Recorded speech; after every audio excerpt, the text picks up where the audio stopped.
اعلیٰ حضرت رحمۃ اللہ تعالی علیہ جب دوسری مرتبہ حج کے لیے مکہ مکرمہ حاضر ہوئے تو وہاں سخت بیمار ہو گئے۔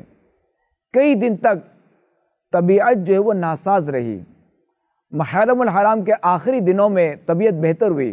آپ رحمۃ اللہ تعالی علیہ نے غسل فرمایا۔ جب غسل خانے سے باہر تشریف لائے تو دیکھا آسمان پر بادل ہیں۔ آپ رحمۃ اللہ تعالی علیہ جلدی سے حرم پاک میں حاضر ہوئے اور مسجد الحرام شریف تک پہنچتے پہنچتے بارش شروع ہو چکی تھی۔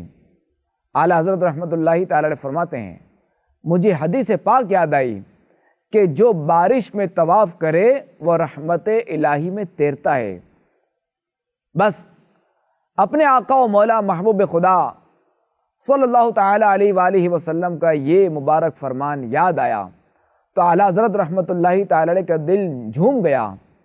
حدیث پاک میں بیان کی گئی فضیلت حاصل کرنے کے لیے اعلیٰ حضرت رحمۃ اللہ تعالی علیہ فوراً حجر اسود کے پاس حاضر ہوئے، حجر اسود کو بوسہ دیا اور بارش ہی میں طواف کرنا شروع کر دیا۔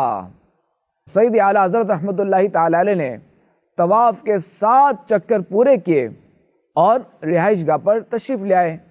آپ رحمۃ اللہ تعالی علیہ کی طبیعت تو پہلے ہی ناساز تھی، بخار سے ابھی کچھ آرام آیا ہی تھا کہ آپ نے حدیث مبارک پر عمل کرنے کے لیے بارش میں طواف کر لیا، چنانچہ بخار لوٹ آیا۔ اب اس وقت مکہ مکرمہ میں جو عاشقان رسول جو علماء تھے وہ اعلیٰ حضرت رحمۃ اللہ تعالی علیہ سے بہت عقیدت رکھتے تھے۔ جب اعلیٰ حضرت رحمۃ اللہ تعالی علیہ کو دوبارہ بخار ہوا تو ان علماء کرام کو صدمہ ہوا۔ ایک عالم دین نے دکھ کی کیفیت میں کہا آپ نے اس ضعیف حدیث پر عمل کرنے کے لیے اپنی طبیعت کا خیال نہیں کیا۔ اس پر اعلیٰ حضرت رحمۃ اللہ تعالی علیہ نے جو جواب ارشاد فرمایا اسے دل کے کانوں سے سنیے۔ فرماتے ہیں حدیث ضعیف ہے مگر الحمدللہ امید قوی یعنی پختہ ہے۔ حدیث ضعیف محدثین کی ایک اصطلاح ہے۔ ضعیف حدیث بھی فرمان مصطفیٰ ہی ہے مگر اس سے روایت کرنے والے راویوں میں کچھ شرائط کی کمی ہوتی ہے۔ اے عاشقان اعلیٰ حضرت ذرا غور کیجئے کہ اعلیٰ حضرت رحمۃ اللہ تعالی علیہ کیسے عاشق صادق تھے اور سرکار صلی اللہ علیہ وسلم کے فرمان سے کیسی محبت تھی۔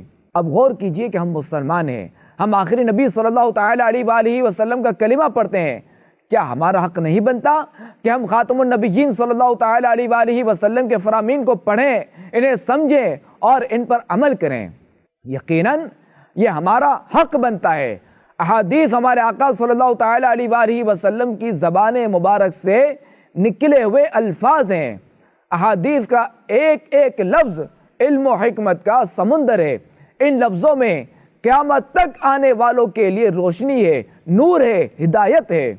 مفسر قرآن حکیم الامت مفتی احمد یار خان نعیمی رحمۃ اللہ تعالی علیہ فرماتے ہیں اسلام میں قرآن کریم کے بعد کلام رسول اللہ یعنی حدیث پاک کا درجہ ہے۔ قرآن کریم گویا سمندر ہے، حدیث پاک اس سمندر کا جہاز ہے۔